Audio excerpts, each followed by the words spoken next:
make That's it. Gotta go through her wardrobe, look for the right dress. Okay, so let's get started. Get together. Wow.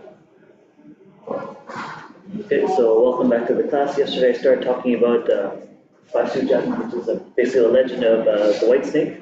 Very, very popular story from the Tang Dynasty, about 618 AD.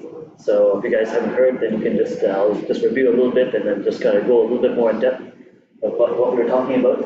So again, this is a very, very ancient story. To me, it actually feels like it's even older than 600 AD, maybe hundreds of thousands of years old. That dates all the way back down to maybe more of the time of Atlantis, because they have a lot of themes that kind of relate to Atlantis in that time.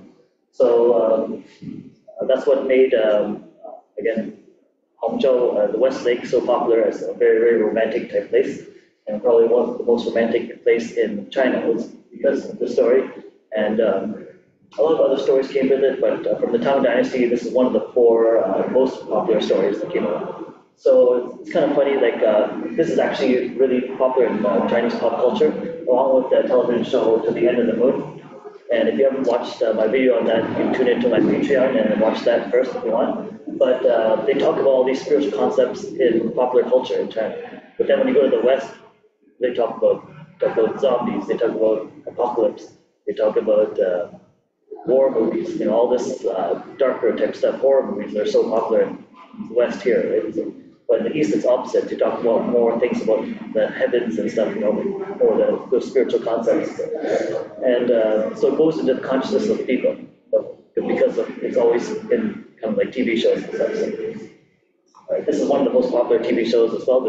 Every generation has their own version of the story. So, and then the last one I think was 2019. So again, they talk about the Jiutian, which is the 9 heavens, and also this very relates to like the Bible. They left out of the Book of Enoch, where they talk about the 10 heavens. It's very, very similar. And they also talk about Ermeishan. Ermeishan is one of the again, sacred places in China, one of the 4 sacred places. The other is, if you took my course, it's Shaolin, Wudang, and Kunlun Mountains. So the main thing what they talk about in this story is like cultivation, energetic cultivation. So even if if you look at the chart of different realms, so we're kind of in a low physical realm, the karmic realm. So even if you're a karmic human, you can cultivate yourself, and our goal in cultivation is to get rid of our karma, because most physical beings are karmic humans, so they're here to play out their karma. So if you can heal yourself of your traumas and your karma, then maybe this could be your last lifetime here.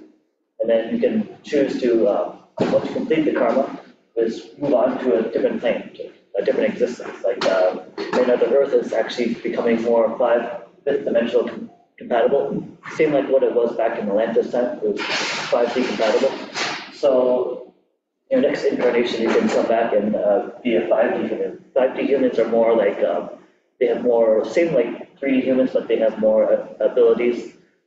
They stop aging at 5D, so basically you're 20 years old and you can live up to 1,000 years. So, and even when you're in the 5D, you can actually, the cultivation doesn't stop. Your spiritual cultivation continues because there's so many different levels of enlightenment. You think you're enlightened, but then there's so many different more levels above that. So, and it goes on to infinity because you're an infinite being. So you're going to be cultivating yourself for eternity. So until you go back to the drop, which is kind of one with everything, right? So they talked about, especially in the End of the Moon, they have a concept where in 5D, in order to ascend to 7D and above, basically you have to let go of romantic love. So because romantic love is a twin flame, so it's kind of a 5D concept. And then once you get above that, then it's love and wisdom, love and authenticity, and then enlightenment. So if you want to get to the enlightenment realm, you have to drop the romance. And then, because most people are always thinking about, they want to fall in love and have that romantic fantasy and stuff, and that's great, that's part of 5D, and you're probably going to have that when you go to that realm. But if you want to get above that, you have to drop that, because when you're up here, it becomes more like God's love. It's love for all living things, all human beings. everything around him. So it's not just the twin flame love. So it becomes one unity with everything all that. So that's one of the key takeaways from End of the Moon drama. And this Legend of White Snake is kind of a good starting point to get you kind of open your mind a little bit to what's out there. They talk about, animals, even on these higher realms, the animals can actually cultivate themselves and actually form a human body too. So, and that's why you see a lot of the different ET races, they actually look like animals, like humanoid animals and stuff. So, and then they also talk about these 5D beings, they can actually, during maybe Atlantis time, they're getting in romantic relationships with 3D beings. So, and but the problem with 3D beings, they age so fast, so they may fall in love with them when they're 20 years old, but then when they're 40, they don't look anything the same anymore, right? So whereas these 5D beings look the same all the time, so there's a difference there, and so it's a problem. So because they age really fast. So basically, to get here, you have to kind of leave your body and find a new body that's compatible, so that can hold more energy. So in terms of vitality, say 3D is like our bodies now, we can hold the power of maybe 1 to 10 light bulbs. But once you get to here, 5D, it's more like 100 to 1,000 light bulbs of power in your body. Kind of like Marvel superheroes, right? So, and then once you get above that, maybe 1,000 to 100,000 light bulbs.